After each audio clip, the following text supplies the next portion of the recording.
కాసేపు మాట్లాడుకుని ఉన్నాయి. ఏమయ్యా ఇప్పుడు వస్తాడు అప్పుడు వస్తాడని చెప్తూనే ఉన్నావు, ఎప్పుడు వస్తాడయ్యా? అసలు వస్తాడా రాడా? రావాలయ్యా, వచ్చి తీరాలి, లేదంటే స్టేషన్ లేపేస్తావా? అవును, స్టేషనే కాదు మిమ్మల్ని లేపేస్తాం. అవును అంతే అంతే. అసలు మీ ఇన్స్పెక్టర్ వస్తాడా రాడో చెప్పండి. ఇంకెప్పుడు వస్తాడయ్యా?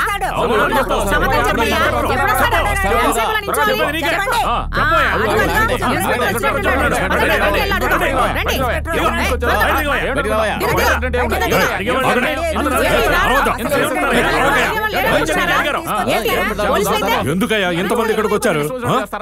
ఇలా చూడండి సార్, దేవుడు ఉన్న చోటికే జనం కూడా వస్తారు, ఎందుకని అడుగుతారేంటి? దేవుడా వాడేవాడు సార్, ఇటు చూడండి.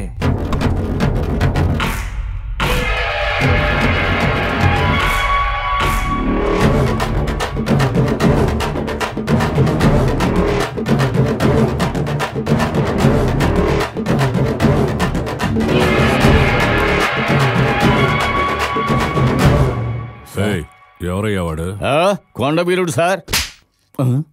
కొండవీరుడా? రాస్కల్, కొండవీరుడు కాదు సార్, మా ఊరికే వీరుడు సార్. ఈ రోజు వరకైతే మా అన్న సాధారణమైన మనిషే, రేపెవరో తెలుసు కదా.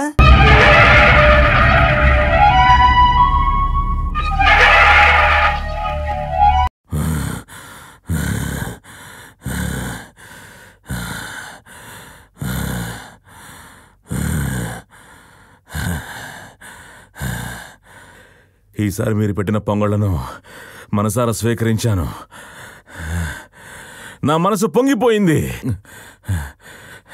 నన్ను సంతోషపరిచిన నా బిడ్డలకి నేనెప్పుడూ తోడుగా ఉంటాను. అడిగినవన్నీ ఇస్తాను. అడగండి. దండాలు సామి, నా పేరు బంగారమ్మ, పొరుగురు నుంచి వచ్చాను సామి. నా బిడ్డకి పెళ్లి చేయాలని నేను వెళ్ళను, ఊరు లేదు, చూడని సంబంధం లేదు సామి. కుజదోషం ఉన్న నా కూతుర్ని చేసుకుంటే పొగుడు చచ్చిపోతాడంటున్నారు సామి. ఆ కారణంగా సంబంధాలు ఇవి రావడం లేదు. నా బిడ్డకి పెళ్లి రాతుందో లేదో నువ్వే చెప్పాలి. ఎప్పుడు నన్ను నమ్మొచ్చారో అప్పుడే నిర్ణయించుకున్నాను. ఈ బిడ్డకి మంచి భర్తనిచ్చి ఎప్పుడు నేను తోడుంటాను. సరే సామి, ధైర్యంగా వెళ్ళు. సామి, మా ఆయన ఏ వ్యాపారం చేసినా నష్టం వస్తూనే ఉంది. అసలు మాకు మంచి రోజులు వస్తాయా? ఇక నుంచి నీ భర్తకి అన్నీ మంచి రోజులే, బాగా కలిసి వస్తుంది. సంతోషంగా వెళ్ళు, నేనున్నాను. నేను నిన్నే నమ్ముకున్నాను స్వామి. ఊరందరికీ చెప్తున్నావు, నీ తోడబుట్టిన దానికి చెప్పయ్యా. నువ్వు వెళ్ళి తల్లి.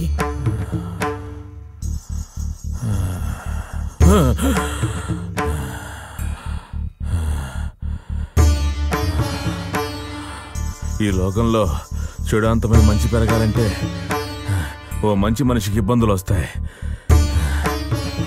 ఆ ఇబ్బందుల వల్ల అతను ఏం కోల్పోతాడో, ఎవరిని కోల్పోతాడో ఎవరికీ తెలియదు.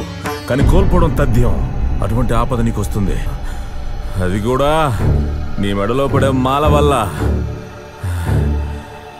అది మాల కాదు, నీకు రాబోయే గండం. ఇది జరుగుతుంది, జరిగే తీరుతుంది.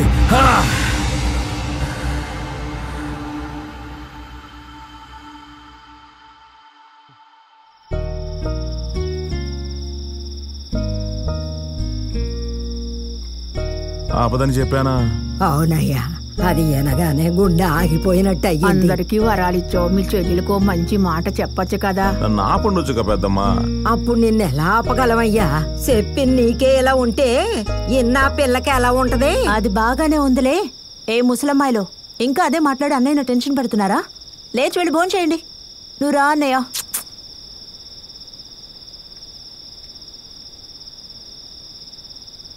ఏంటన్నయ్య ఇంకా అదే ఆలోచిస్తే ఎలా? నేను పూజించే దేవుడేగా ఆ మాట చెప్పింది, నా తోడబుట్టిన నువ్వు కాదుగా. నువ్వు తోడుండగా ఈ దేవుడిదేముంది? ఇంకా ఎందరు దేవుళ్ళు వచ్చినా నన్నేమీ చేయలేరు.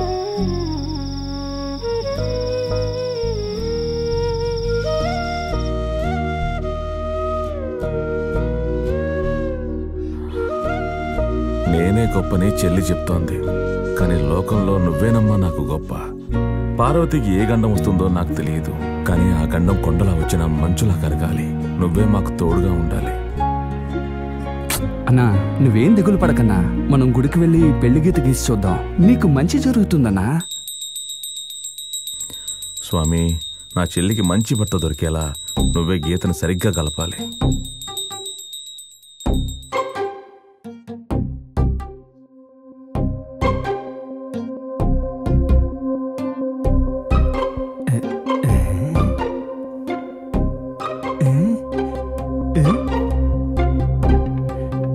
అన్నా గీత వంకరగా ఉందన్నా.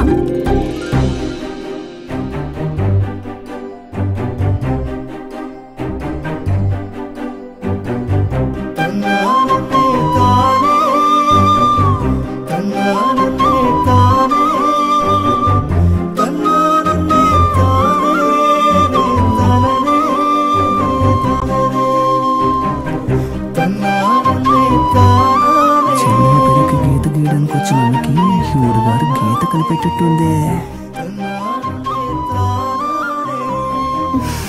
కరెక్ట్గా కలిపేసింది.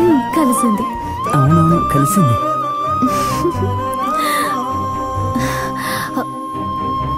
సారీ అండి, మీరు గీస్తున్నది వంకరగా వచ్చింది, అందుకే చేయి పట్టుకుని సరిచేశాను.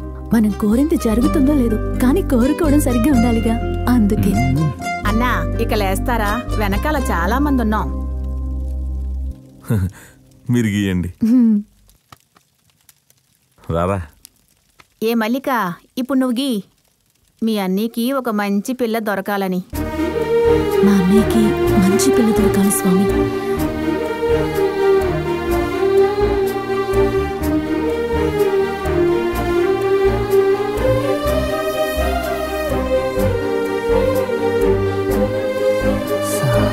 శాంతం పాటేసింది. అన్నా ఈ లోకంలో ఉన్నావా? నువ్వు ఇలా ఊగడం ఏం బాలేదు. దేవుడు కళ్ళు పీకేస్తాడు. దేవుడు. ఏ మల్లిక, గీత కలిసింది. నువ్వు కోరుకున్నట్టు మీ అన్నకి మంచి పిల్ల దొరుకుతుంది. రా వెళ్దాం.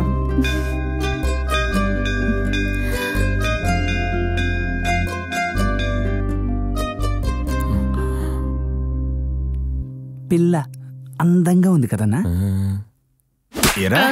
నేను చూస్తూనే ఉన్నా, చెల్లి గుడిలోకి వెళ్ళిన దగ్గర నుంచి వెనకే తిరుగుతూనే ఉన్నా. ఏంటయ్యా గుళ్ళో దండం పెట్టుకోవడానికి వచ్చిన వాడిని కొడుతున్నావు? నువ్వెవరు? నువ్వెవర్రా? నేను గుళ్ళో గంట కొట్టేవాడిని. పైన ఎక్కడో ఉన్న గంట నువ్వు ఎందుకు కొట్టావు? నేను అడిగానా? లేదు. నేను కొడితే నువ్వు ఎందుకు అడుగుతావు? వాడిని కాదు, ఎప్పుడు చూసినా ఎవరో ఒకరిని కొడుతూనే ఉంటావా? అన్నయ్య అక్యూస్డ్ లా ఉన్నాడు. అన్నయ్య వెళ్దాం. వదలా. ఎరా ఆపద కూడా కలిసి ఉన్నట్టుగా ఉందే. మరి తేలిగ్గా లడ్డు తినేద్దాం అనుకుంటున్నావా? ఆపద ఉంటేనే అది అందం. రే, నాకు అందము వద్దు, దానివల్ల వచ్చే ఆపద వద్దు. అసలే నా చెల్లెలకి ఏం ప్రమాదం వస్తుందోనని దిగులు పడుతున్నాను. ఇందులో నువ్వేంటి? నువ్వు వెళ్ళరా రే. మన మాజీ ముఖ్యమంత్రి కీర్తిశేషులు శ్రీ ప్రకాశం పంతులు గారి జయంతి సందర్భంగా మన రాష్ట్రంలోని వివిధ చెరసాలల్లో శిక్షణ అనుభవిస్తున్న వారిలో 218 మంది విడుదల చేయబడుతున్నారు.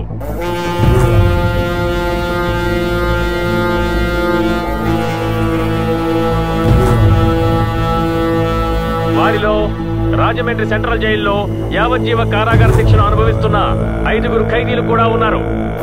అందులో విశాఖపట్నంలో జరిగిన జంట హత్యల కేసులో యావజ్జీవ ఖైదీ అయిన ఖైదీ నెంబర్ 210 లిటిగెంట్ వెంకట్రావు, ఆ తర్వాత కడప జిల్లాలో జరిగిన బాంబు పేలుడు కేసులో యావజ్జీవ కారాగార శిక్ష అనుభవిస్తున్న ఖైదీ నెంబర్ 510 కిషోర్ కూడా ఉన్నాడు.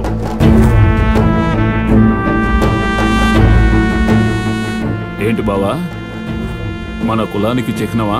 కాదు బావా, ఇది నీ గుణానికి చిహ్నం. వెళ్దాం.